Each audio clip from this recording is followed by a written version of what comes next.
자신 줄 알고 제가 봉독해 올리겠습니다. 형제들아, 너희를 부르심을 보라. 육체를 따라 지혜로운 자가 많지 아니하며 능한 자가 많지 아니하며 문벌 좋은 자가 많지 아니하도다. 그러나 하나님께서 세상에 미련한 것들을 택하사 지혜 있는 자들을 부끄럽게 하려 하시고 세상에 약한 것들을 택하사 강한 자들을 부끄럽게 하려 하시며 하나님께서 세상에 천한 것들과 멸시받는 것들과 없는 것들을 택하사 있는 것들을 패하려 하시나니 이는 아무 육체도 하나님 앞에서 자랑하지 못하게 하려 하심이라.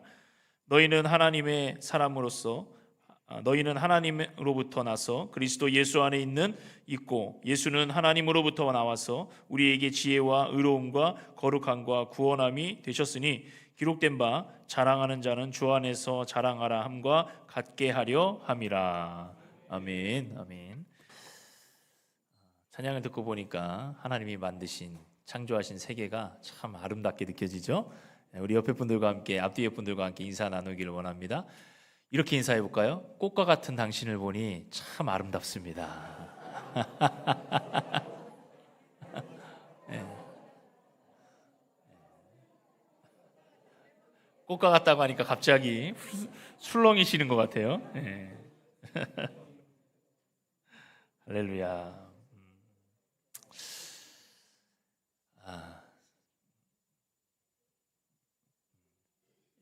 사랑하는 성도 여러분, 제가 왜 꽃 이야기를 했을까요? 이 앞에 이렇게 꽃꽂이도 아주 은혜롭게 예쁘게 잘 돼 있는데, 여러분 김춘수 시인의 꽃이라는 시를 아십니까?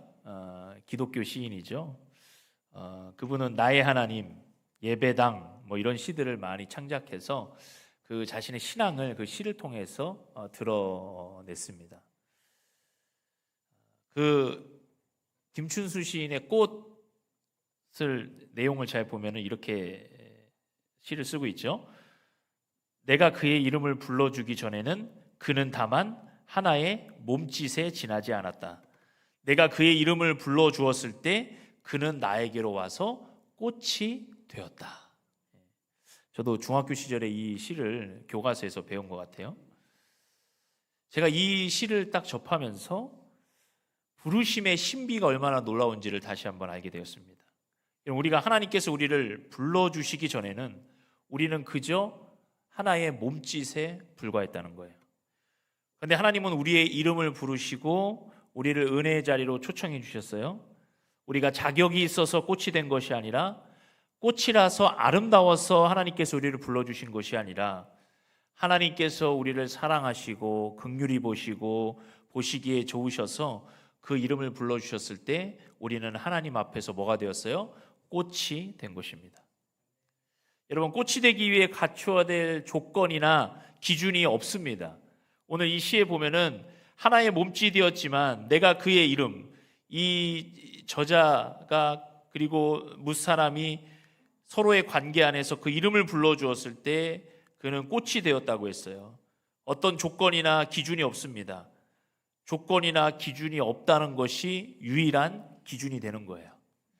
여러분, 저는 이 설교를 또 준비하면서 또 보니까 이 찬양이 생각나더라고요. 여러분 한번 이 찬양 한번 들어보시겠어요? 자, 소리를 한번 켜주세요. 가만히 바라만 보아도 너무 예뻐 웃음이 나. 세상에서 가장 소중한 너의 하얀 미소.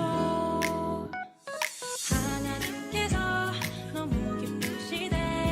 하나님께서 너무 좋으시대. 나의 손을 잡고 너의 손을 잡고 함께 걷고 싶어. 아마 이 부분은 아실 거예요. 너는 꽃이야, 햇살이야, 그저 반짝반짝 빛나는 별이야. 너는 꽃이야, 햇살이야, 매일매일 예쁜 너야.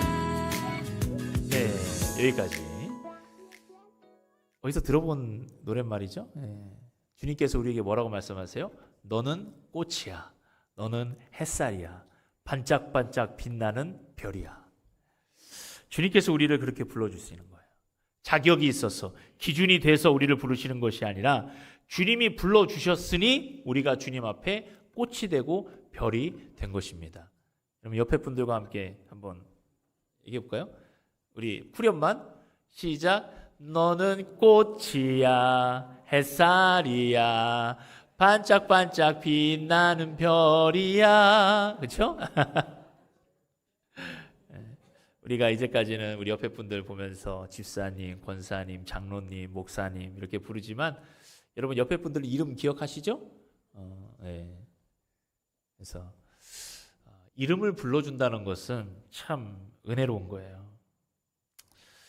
이 말씀을 준비하면서 제가 이사야 43장 1절의 말씀이 떠올랐어요.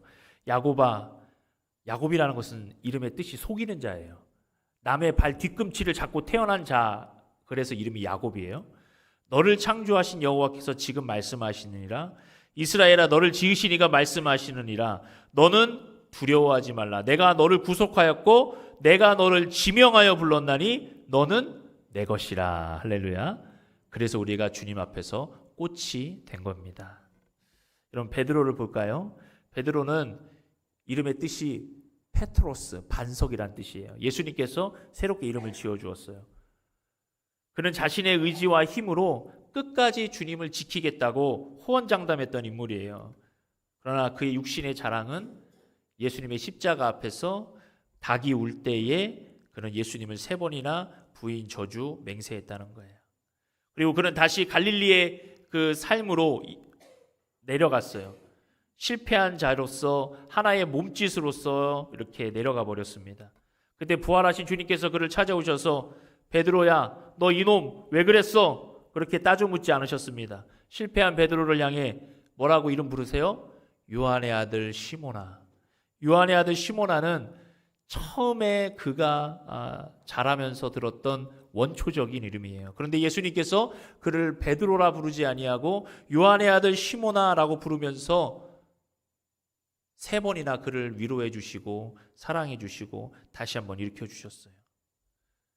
예수님은 베드로라는 반석인데 너가 왜 그렇니? 라고 말하시는 것이 아니라 존재의 가치를 귀하게 보시고 요한의 아들 시모나, 내가 너를 사랑한다 라고 말씀해 주시는 거예요. 그래서 주님은 우리를 부르시면서 우리의 연약함 그 속에서 하나님의 영광을 보이시기를 원하신다는 거예요.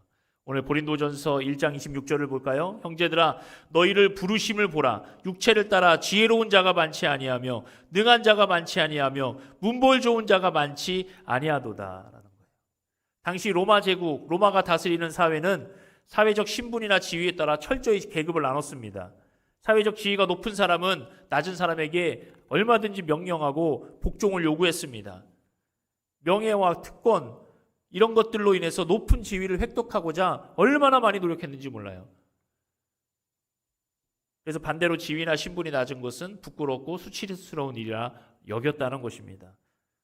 끊임없이 자기를 증명하려는 욕심으로 살아가던 사회가 그 당시 사회고 지금도 다르지 않습니다.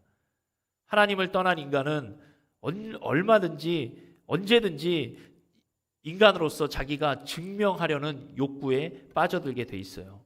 여러분 이스라엘 백성들이 왕을 요구했습니다. 하나님께서 그것을 허락하셨어요. 초대 왕이 누구입니까? 사울이에요. 사울은 끊임없이 자기가 왕임을 증명하며 살았습니다. 내가 왕이야. 내가 왕이야. 라고 하면서 하나님의 명령이 아닌 자신을 증명하기 위해서 살았다는 거예요.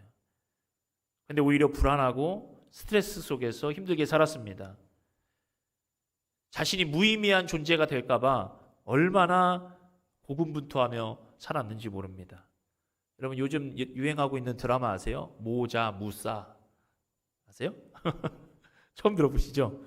모두가 자신의 무가치함과 싸우고 있다. 이런 드라마인데요. 저도 깊이는 보지 않았습니다. 제목만 봐도 딱 알고 있어요. 알 수 있어요. 모두가 자신의 자신됨을 증명하기 위해서 싸우면서 살아가고 있다는 거예요. 얼마나 치열합니까? 누군가가 나를 무시할까 봐, 누군가가 나에 대해서 내 무가치함을 알아버릴까 봐 그 무가치함과 철저하게 싸우면서 살아가고 있다는 거예요. 만약에 여러분들이 앉아가지고 제 설교를 듣고 있으면서 목사님은 목사님 되심을 한번 증명해 보세요 하고 팔짱 끼고 앉아 있다면 저는 여기서 얼마나 두렵고 떨리는 마음으로 설교를 해야 될까요? 하나님에 대한 두렵고 떨림이 아니라 사람을 의식하면서 살아가야 됐을 것입니다. 여러분, 우리가 가장 아름답게 증명될 수 있는 곳은 어디입니까? 하나님의 은혜의 자리인 줄 믿습니다. 하나님께서만이 우리를 너는 정말 꽃 같은 존재야. 너는 하나님의 사람이야. 너는 정말 별과 같이 빛나는 존재야 라고 하나님의 은혜 안에서만 우리에게 말씀해 주신다는 거예요. 여러분, 스트레스 받지 마십시오. 너무 힘들게 나를 증명하려고 살아가지 마십시오. 우리가 주님 안에서 증명될 때 세상의 증명이 아닌 하나님의 증명으로 우리를 거룩하게 세워주신다는 것입니다. 여러분, 하나님의 은혜를 구하는 대신에 이 창세기의 사람들은 어떻게 했어요? 바벨탑을 쌓았습니다. 바벨탑을 쌓고 하나님께까지 올라가서 자기들을 증명하려고 했어요. 여러분, 인도에는 수천 년 동안 이어진 카스트 제도가 있어요. 브라만, 크샤트리아, 바이샤, 수드라, 그리고 불가촉 천민, 손으로도 만질 수 없는 천민 달릿이라는 계급이 있습니다. 그래서 태어날 때부터 달릿인 사람은 죽을 때까지 달릿이고 불가촉 천민이 되는 거예요. 우리나라나 다른 나라 사회에는 이런 잔인한 일들은 없죠. 그러나 여러분, 어떻게 보세요? 명시적으로 나와 있는 계급은 없다 할지라도 우리 사회에도 서로를 계급으로 나누고 있어요. 서로를 어떤 등급의 사람인지를 어떤 기준에, 세상적인 기준에 의해서 본다는 것입니다. 돈과 권력, 명예 이런 것들로 신분을 쌓고 그렇게 자기들만의 세계를 만들어가고 있는 것이 오늘날 우리 사회도 마찬가지예요. 여러분, 우리가 왜 십자가의 복음을 전하면 사람들이 그 진짜 십자가의 복음을 깨닫지 못할까요? 그들이 지식적으로 이해가 부족해서가 아닙니다. 여러분, 우리나라 사람들은 세계 어느 나라에 내놔도 학력 수준이나 지식적 수준이 최상위에 있습니다. 그러나 우리나라가 점점 복음화율이 떨어지고 청소년들이나 청년들이나 그리고 자녀들은 미전도 종족이라고까지 부르는 그런 지경에 이르게 되었어요. 예수님께 찾아온 율법 지식이 충만한 부자 청년에게 예수님께서 말씀하셨어요. 내가 운전하고자 할진대 가서 내 소유를 팔아 가난한 자들에게 주라. 그리하면 하늘에서 보화가 내게 있으리라. 그리고 와서 나를 따르라 라고 말씀하셨다는 거예요. 이 부자 청년은 자기 증명이 자기가 쌓아온 돈에 있었다는 거예요. 교만의 바벨탑을 쌓았다는 거예요. 근데 예수님께서 그 바벨탑을 산산조각 내시는 거예요. 돈을 가져다 바쳐라. 너는 가난해져라. 이런 말씀이 아니에요. 너가 온전하고자 할진대 너의 바벨탑을 무너뜨리고 하나님 앞에 나오라 라는 거예요. 자기 증명의 바벨탑. 우리 안에도 그런 것이 혹시 있다면 예수 그리스도의 복음 앞에서 산산이 깨어져야 될 줄을 믿습니다. 우리 안에 내가 쌓고 있는 바벨탑이 무엇인가? 나를 끊임없이 증명하고자 하고 나를 끊임없이 나타내고자 하는 나의 자랑은 무엇인가? 여러분, 하나님 앞에 우리는 철저하게 점검해야 된다는 것이죠.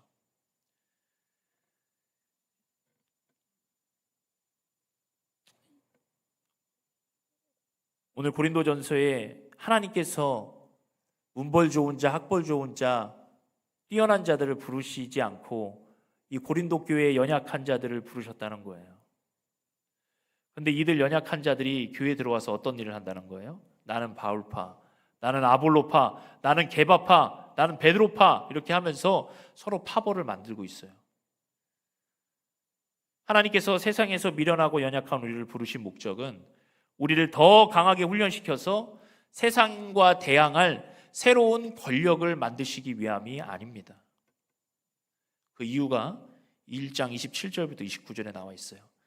그러나 하나님께서 세상에 미련한 것들을 택하사 지혜 있는 자들을 부끄럽게 하려 하시고 세상에 약한 것들을 택하사 강한 것들을 부끄럽게 하려 하시며 하나님께서 세상에 천한 것들과 멸시받는 것들과 없는 것들을 택하사 있는 것들을 폐하려 하시나니. 할렐루야. 예수 그리스도를 따르는 삶은 나를 증명하는 삶이 아니라 하나님의 영광을 드러내는 삶인 줄을 믿습니다. 누군가는 이 말을 들으면 기분이 나쁠 수도 있어요. 내가 미련하고 약하고 천한 것인가? 여러분, 우리가 누구나 주님 앞에 서면 이 세상에 아무리 높은 사람도 자기의 천함을 겸손하게 받아들일 수밖에 없습니다. 근데 우리는 하나님을 전해도 세상 사람들이 그걸 깨닫지 못하고 자기 증명의 것들을 내려놔야 되기 때문에 받아들이지를 못하는 거예요. 여러분, 우리 믿는 자들은 우리의 삶이 거룩한 전복의 역사가, 거룩한 역전의 역사가 일어나야 될 줄을 믿습니다. 우리가 연약할지라도 하나님 우리를 쓰시고, 우리가 천하다고 세상이 멸시할 수 있어도 하나님은 그런 자들을 써서 쓰신다는 놀라운 은혜를, 우리는 그 말씀의 은혜를, 그 말씀의 그 가치를 깨달아야 된다는 거예요. 얼마 전에 여전도 연합회가 이렇게 일일 수련회를 다녀왔죠. 거기에 갔다 온 얘기를 들어보니까 금산교회를 다녀온 것 같아요. 금산교회는 김제에 있는, 이름이 금산교회예요. 기역자교회죠. 기역자로 되어 있다고 해서 그 기역자교회라고 부릅니다. 이제 거기에 그 김제 땅에 가장 큰 부자이고 양반이었던 조덕삼이라는 분이 계세요. 그래서 그 사람이 누구를 이렇게 받아줬냐면, 고아로 자랐고 굶주림 가운데 있는, 그래서 김제까지 올라온 이자익이라는 사람을 이렇게 자기의 머슴 종으로 받아줍니다. 1905년의 일이에요. 그때는 철저히 신분제 사회였기 때문에 이런 일들이 가능했다는 것이죠. 근데 그때에 이제 미국의 선교사가 이제 우리나라에 들어와서 복음을 전하고 있는데 조덕삼의 그 집에 방문을 했어요. 그래서 조덕삼은 그 선교사를 극진히 모시고 이제 사랑치에 머물게 했어요. 그런데 복음을 들었잖아요. 양반인 조덕삼이 예수님을 영접했어요. 놀라운 은혜가 임했어요. 그런데 자기뿐만 아니라 자기 집에서 일하는 머슴이었던 이자익에게도 신앙생활을 같이 할 것을 권유했습니다. 계급이 철저한 사회였지만 십자가 앞에서는 모두가 죄인이고 모두가 동등하다는 것을, 이 복음을 조덕삼이 받고 자신의 머슴을 전도해서 교회를 갇히게 다니게 된 거예요. 이제 시간이 흐르고 교회가 부흥했어요. 첫 번째 초대 장로를 이제 뽑기 위해서 투표를 합니다. 후보로 누가 올라왔습니까? 조덕삼, 그 양반과 그 머슴, 같이 교회를 했던 머슴인 이자익이 이 후보로 올라온 거예요. 여러분, 결과는 여러분 짐작하시죠? 누가 장로로 피택이 됐을까요? 그렇죠. 이자익이 투표 결과 뽑혔습니다. 사람들은 적지 않은 충격을 받았어요. 어떻게 저렇게 머슴인 사람이 교회의 장로가 될 수 있는가? 라고 하면서 술렁일 때, 그때 조덕삼이 자리에서 일어나서 얘기합니다. 우리 금산교회 성도님들은 참으로 훌륭한 일을 했습니다. 저희 집에서 일하는 이자익, 이 영수는, 그때는 이제 호칭이 영수였어요. 마부를 이렇게 끌고 하니까, 영수는 저보다도 신앙의 열의가 훨씬 대단한 분입니다. 나는 교회의 결정에 순종하고 이자익 장로를 잘 받들어 우리 교회를 더욱 잘 섬기겠습니다. 라고 이렇게 고백했다고 해요. 여러분, 십자가의 은혜가 맺은 아름다운 열매입니다. 조덕삼, 이 양반의 이 섬김은 이제 어떤 보여주기 위한 식이 아니죠. 먼 훗날 또 다음 장로를 뽑게 될 때 두 번째 장로가 되었죠. 그래서 정말 이 이자익 장로를 어떻게 했냐면 평양신학교에 이렇게 보내서 목회자의 길을 걷게 하고 그 금산교회의 목회자로 청빙을 했다는 거예요. 우리가 주님의 십자가를 의지하고 믿음으로 살아갈 때는 세상의 가치와 세상에서 말하는 여러 가지 그런 질서들에 우리가 생각을 해봐야 돼요. 이것이 바른 질서인가? 하나님 안에서 이것이 옳은 질서인가? 하나님은 오히려 하나님의 나라의 질서를 우리에게 소개해 주고 계신 거예요. 십자가의 은혜로 우리를 인도해 주신다는 거예요. 여러분, 우리 교회도 마찬가지예요. 제가 목회자로 청빙될 때 여러분 어떻습니까? 제가 뭐가 있었습니까? 저는 뭐 목회자 아들도 아니고 또 뭐 누군가의 뭐 크게 이렇게 제자로 이렇게 어떤 목사님의 제자여서 제가 이 교회를 이렇게 소개받은 것도 아니고 우리 당회원들과 우리 장로님들 또 우리 성도들께서 부족한 저를 목회자로 청빙을 해주셨기 때문에 제가 이 자리로 서게 된 것이죠. 아무런 그런 정말 기대할 수 없었던 그런 삶에서 하나님께서 담임 목회를 할 수 있다고 하는 그 놀라운 은혜를 주신 것은 하나님의 은혜로밖에 설명할 수가 없어요.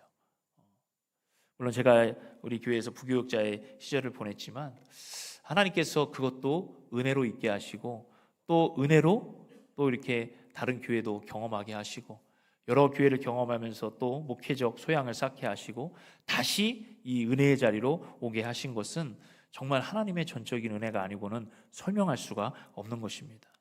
여러분, 우리가 세상의 미련한 것들, 천한 것들, 아무 정말 소망이 없는 것들을 주님께서는 택하셔서 하나님의 영광의 자리로 올리시고 하나님께서 그를 사용하셔서 복음의 역사를 이루게 하신다는 거예요. 그리고 결국 그 의미가 무엇입니까? 1장 29절에 보면 이는 아무 육체도 하나님 앞에서 자랑하지 못하게 하려 하심이라. 할렐루야. 하나님은 분명한 목적이 있으세요. 왜 우리를 택하셨습니까? 왜 우리를 이 자리로 불러주셨습니까? 어떤 육체도 하나님 앞에서는 자랑하지 못하게 하려 하심이라는 하나님의 목적과 뜻이 있기 때문에 오늘 이 자리에 우리를 불러서 하나님의 자녀로 삼아 주신 줄을 믿습니다. 여러분, 육체의 자랑은 언제 끝납니까?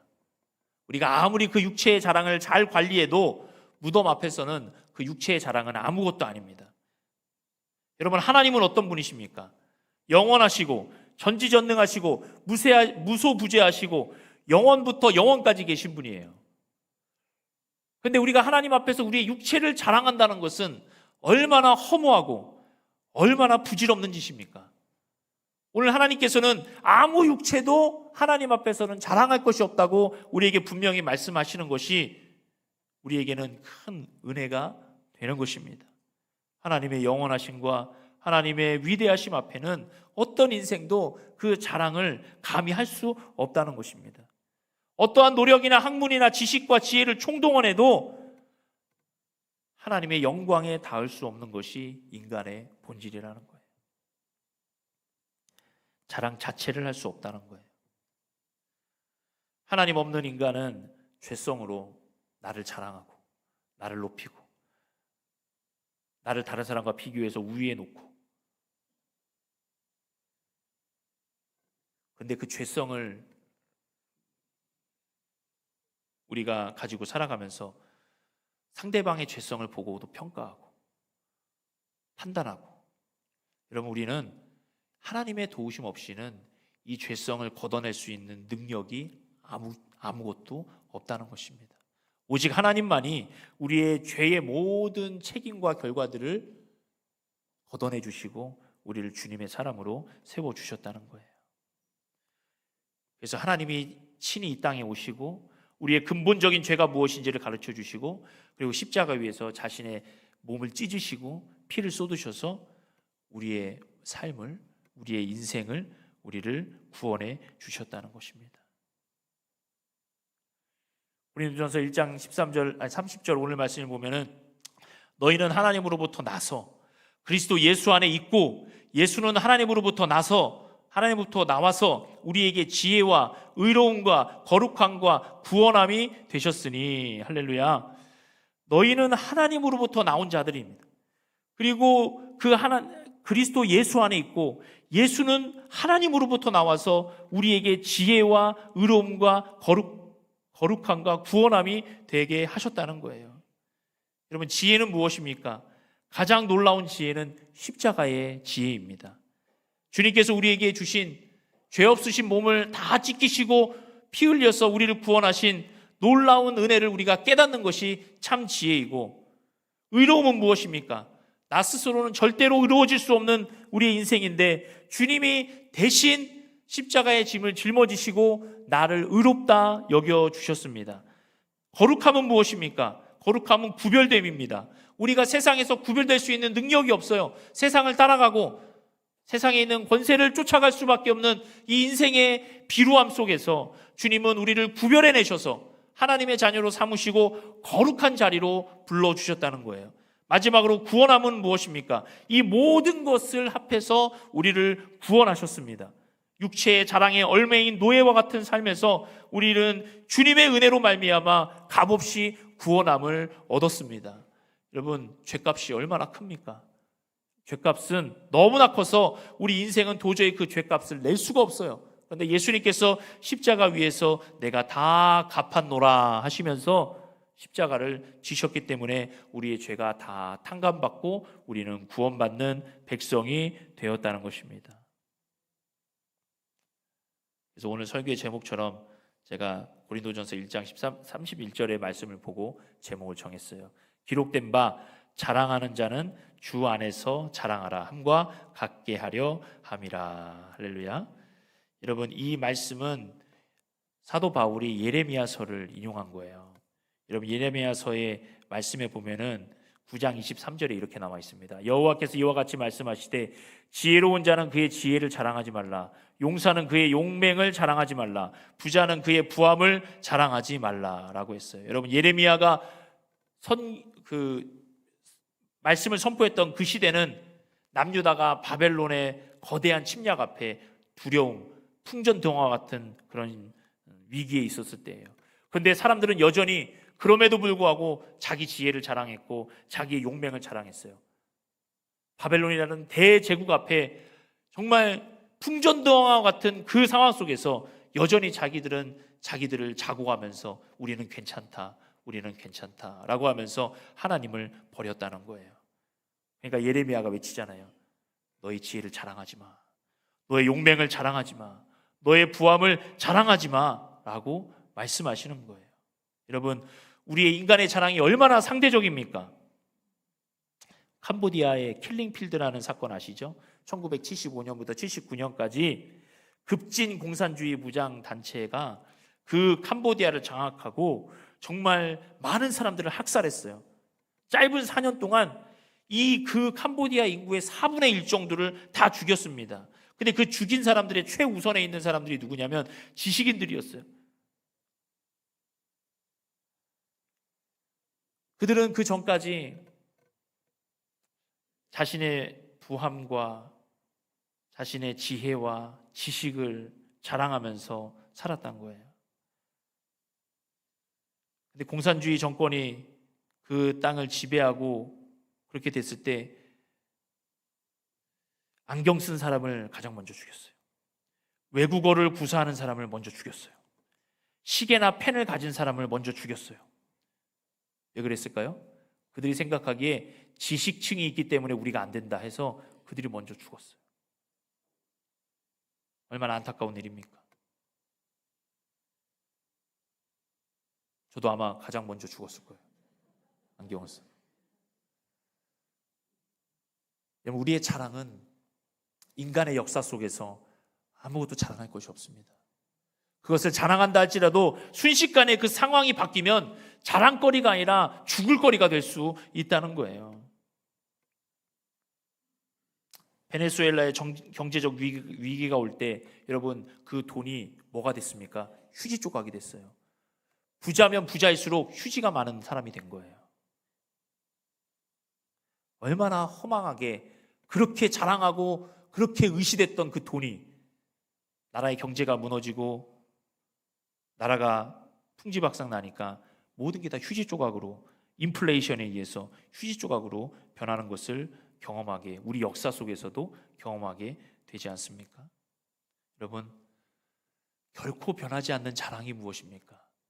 결코 변하지 않는 자랑은 내 자랑이 아니라 하나님 자랑인 줄을 믿습니다.